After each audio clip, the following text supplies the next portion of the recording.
Assalamualaikum warahmatullahi wabarakatuh. Nah, pada saat ini kita akan membahas sistem dan struktur politik serta ekonomi masa demokrasi terpimpin tahun 1959 sampai 1965. Peta konsepnya, kita akan membahas bagian B, yaitu perkembangan ekonomi terbagi menjadi 3, yaitu Dewan Perancang Nasional, yang kedua devaluasi mata uang, dan yang ketiga deklarasi ekonomi. B. Perkembangan ekonomi. Yang pertama yaitu Dewan Perancang Nasional. Dewan Perancang Nasional atau Depernas disusun di bawah Kabinet Karya pada tanggal 15 Agustus 1959. Depernas dipimpin oleh Muhammad Yamin dengan beranggotakan 80 orang. Dewan ini bertugas menyusun overall planning yang meliputi bidang ekonomi, kultural, dan mental. Pada tanggal 17 Agustus 1959, Presiden Soekarno memberikan pedoman kerja bagi Depernas yang tugas utamanya memberikan isi kepada proklamasi melalui Grand Strategi, yaitu perencanaan overall dan hubungan pembangunan dengan demokrasi terpimpin dan ekonomi terpimpin.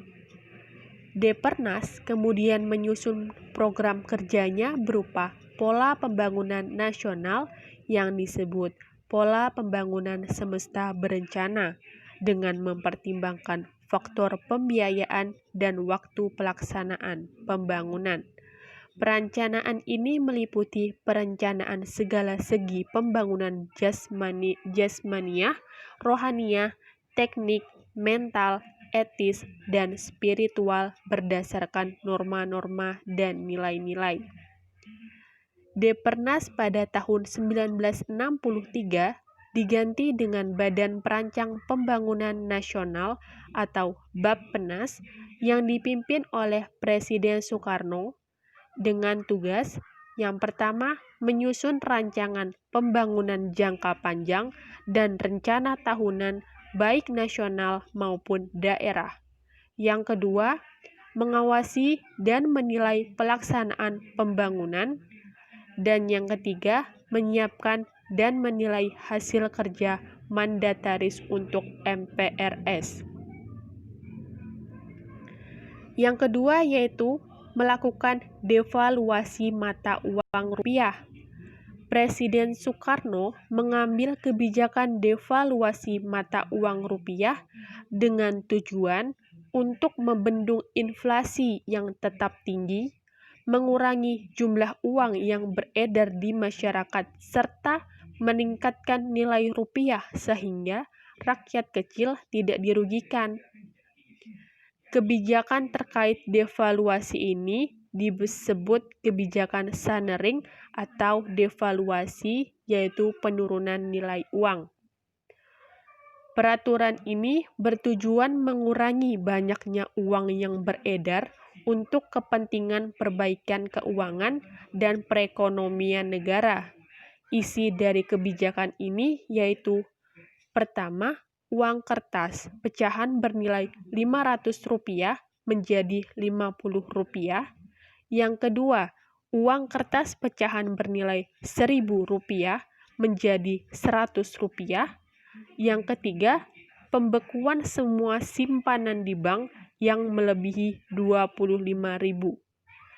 Kebijakan keuangan kemudian diakhiri dengan peraturan yang lain, dengan ketentuan bahwa bagian uang lembaran Rp1.000 dan Rp500 yang masih berlaku harus ditukar dengan uang kertas bank baru yang bernilai Rp100 dan Rp50 sebelum tanggal 1 Januari 1960.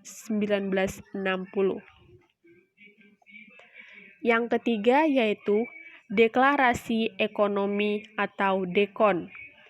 Upaya lainnya yang dilakukan oleh pemerintah Indonesia dalam rangka memperbaiki perekonomian adalah dengan membentuk Panitia 13. Panitia ini menghasilkan konsep yang kemudian disebut Deklarasi Ekonomi DEKON dengan strategi dasar ekonomi Indonesia dalam rangka pelaksanaan ekonomi terpimpin.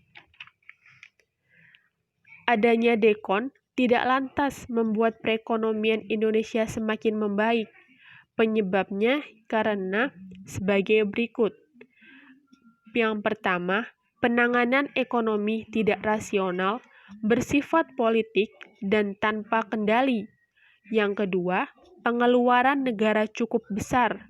Yang ketiga, tidak ada ukuran yang objektif untuk menilai suatu usaha. Yang keempat, struktur ekonomi mengarah pada etatisme. Tindakan penggantian uang lama dengan uang baru diikuti dengan pengumuman kenaikan harga bahan bakar yang mengakibatkan reaksi penolakan masyarakat. Kemudian menyebabkan mahasiswa dan masyarakat turun ke jalan menyuarakan aksi-aksi Trituntutan Rakyat atau Tritura.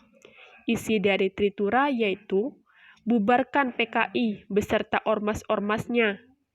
Yang kedua, bersihkan Kabinet Dwikora dari unsur-unsur G30 SPKI. Yang ketiga, turunkan harga atau perbaiki ekonomi. Sekian penjelasan dari saya, mudah-mudahan dapat dipahami. Assalamualaikum warahmatullahi wabarakatuh.